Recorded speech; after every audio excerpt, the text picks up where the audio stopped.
Hi every one, welcome back. എല്ലാവരും ക്രിസ്മസൊക്കെ നല്ല രീതിയിൽ ആഘോഷിച്ചു എന്ന് വിചാരിക്കുന്നു.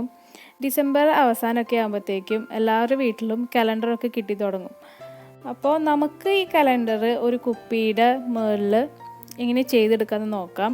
അപ്പോൾ അതൊരു ഡെക്കറേറ്റീവായിട്ട് നമ്മൾ ഷോക്കേസിൽ വെക്കാൻ പറ്റുകയും ചെയ്യും, പെട്ടെന്നൊരു അട്രാക്ഷൻ തോന്നുകയും ചെയ്യും. അപ്പോൾ നമുക്ക് നോക്കിയാലോ ഇതെങ്ങനെ ചെയ്യാമെന്നുള്ളത്. ആദ്യം തന്നെ ഒരു പ്ലെയിൻ ആയിട്ടുള്ള ഗ്ലാസ് ബോട്ടിൽ എടുക്കുക. ഗ്ലാസ്സോ അല്ലെന്ന് വെച്ചിട്ടുണ്ടെങ്കിൽ പ്ലാസ്റ്റിക് ആയാലും യൂസ് ചെയ്യാം.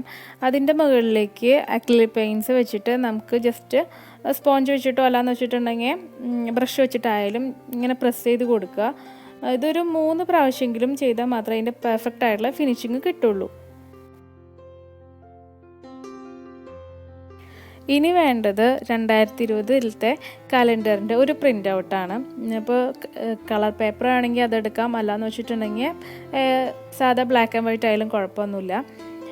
അത് ഒരു അൺഈവൻ ഷേപ്പിൽ നമുക്ക് കട്ട് ചെയ്തെടുക്കണം. നമ്മൾ ഡെക്കോപ്പേഷ് പേപ്പറൊക്കെ കട്ട് ചെയ്യില്ലേ, ബ്രഷും വെള്ളവും വെച്ചിട്ട്. അപ്പോൾ അതേ സെയിം മെത്തേഡാണ് ഞാൻ ഇവിടെ ചെയ്യുന്നത്. നിങ്ങൾക്ക് കത്രിക വെച്ചിട്ടായാലും കട്ട് ചെയ്തെടുക്കാം കേട്ടോ. ഇതൊരു അൺഈവൻ ഷേപ്പ് കിട്ടാൻ വേണ്ടി മാത്രമാണ് ഞാൻ ഇങ്ങനെ ചെയ്യുന്നത്.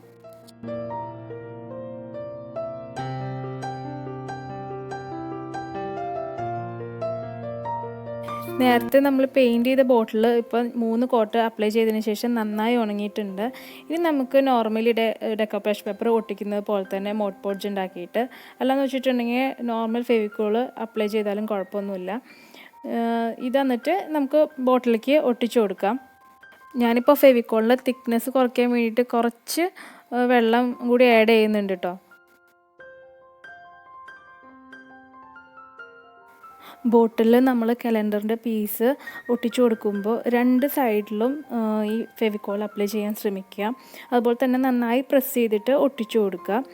ഇത് ഈ ഒരു ബോട്ടിൽ കുറച്ച് കേർവ് ഷേപ്പ് ആയതുകൊണ്ട് തന്നെ ചെറിയ ഭാഗങ്ങളിലൊക്കെ ഇങ്ങനെ ചുളുങ്ങിയിരിക്കാൻ ചാൻസ് ഉണ്ട്. അപ്പോൾ അതൊക്കെ ഒന്ന് ശ്രദ്ധിച്ചിട്ട് നിങ്ങൾ ഒട്ടിച്ചു കൊടുത്താൽ മതി.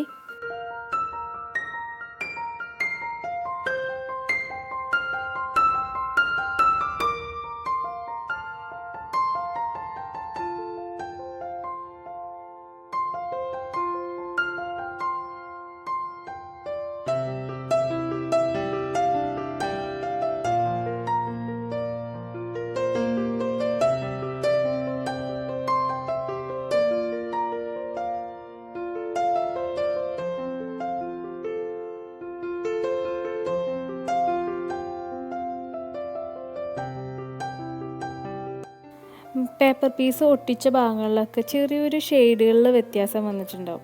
അപ്പോൾ ആ ഒരു സൈഡിലെ ഷെയ്ഡിൻ്റെ വ്യത്യാസം ഒന്ന് മാറ്റാൻ വേണ്ടിയിട്ട് നമുക്ക് വൈറ്റ് അക്രിലിക് തന്നെ യൂസ് ചെയ്തിട്ട് ജസ്റ്റ് ഒന്ന് ബ്ലെൻഡ് ചെയ്ത് കൊടുക്കാം. കലണ്ടറിൻ്റെ ചെറിയ പീസുകളൊക്കെ ഒട്ടിച്ച ഭാഗങ്ങളിൽ ചെറിയ ഗ്യാപ്പുകളൊക്കെ വന്നിട്ടുണ്ട്. അപ്പോൾ അത് ഫില്ല് ചെയ്യാൻ വേണ്ടിയിട്ട് കുഞ്ഞിയ പടങ്ങളൊക്കെ നമ്മുടെ കയ്യിലുണ്ടെന്ന് വെച്ചിട്ടുണ്ടെങ്കിൽ അതൊക്കെ നമുക്ക് കട്ട് ചെയ്തിട്ട് ആ ഗ്യാപ്പ് ഒന്ന് മാറ്റി കൊടുക്കാം.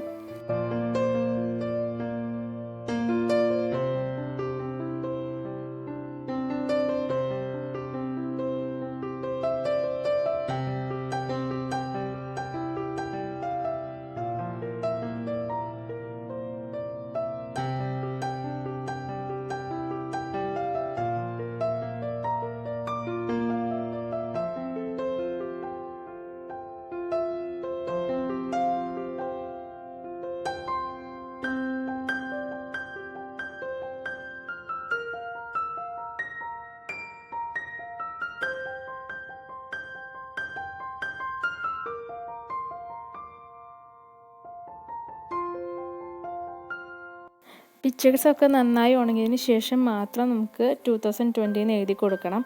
അതിന് വേണ്ടിയിട്ട് നിങ്ങൾക്ക് വേണമെങ്കിൽ ആദ്യമേ തന്നെ പെൻസിൽ വെച്ചിട്ട് ജസ്റ്റ് ഒരു ഔട്ട്ലൈൻ വരച്ച് കൊടുക്കാം 2020 എന്നുള്ളത്. അല്ലാന്ന് വെച്ചിട്ടുണ്ടെങ്കിൽ പെർമനൻറ്റ് മാർക്കർ ഉപയോഗിച്ചിട്ടായാലും നിങ്ങൾക്ക് ഇതുപോലെ എഴുതി കൊടുക്കാം. ഇപ്പം ഞാൻ അക്രിലിക് പെയിൻറ്റ്സ് വെച്ചിട്ട് തന്നെയാണ് എഴുതുന്നത്. അല്ലെങ്കിൽ നമ്മൾ പ്രിൻ്റ് എടുക്കുമ്പോൾ തന്നെ 2020 ഓൾറെഡി എഴുതിയിട്ടുള്ള പ്രിൻ്റ് ഉണ്ടാവും. അപ്പോൾ അത് പ്രിൻ്റ് എടുത്തിട്ട് അത് തന്നെ നമുക്ക് ഒട്ടിച്ചു കൊടുത്താലും കുഴപ്പമൊന്നുമില്ല കേട്ടോ.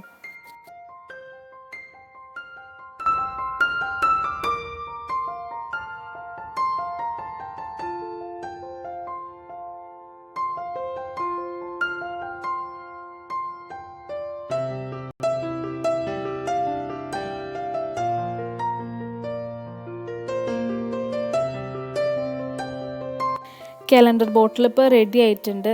എല്ലാ ഭാഗങ്ങളും നന്നായി ഉണങ്ങിയതിന് ശേഷം മാത്രം ഒരു വാർണിഷ് കോട്ടിങ് അപ്ലൈ ചെയ്ത് കൊടുക്കുക. പറ്റുന്നുണ്ടെങ്കിൽ വുഡൻ വാർണിഷ് പരമാവധി ഒഴിവാക്കുക. വൈറ്റ് കളർ ബേസ് കോട്ട് കൊടുക്കുന്ന സ്ഥലത്ത് വുഡൻ വാർണിഷ് അപ്ലൈ ചെയ്താൽ ചിലപ്പോൾ ഒരു യെല്ലോ കളർ ഫീൽ വരാൻ ചാൻസ് ഉണ്ട്. അപ്പോൾ അത് ശ്രദ്ധിച്ചൊന്ന് നോക്കുക. അതുപോലെ തന്നെ ഇന്നത്തെ വീഡിയോ നിങ്ങൾക്ക് ഇഷ്ടമായെന്ന് വിചാരിക്കുന്നു. ഇഷ്ടമായാൽ ലൈക്ക് ചെയ്യാനും കമൻറ്റ് ചെയ്യാനും സബ്സ്ക്രൈബ് ചെയ്യാനും മറക്കരുത്. അപ്പോൾ എല്ലാവർക്കും advance happy new year wishes and thank you.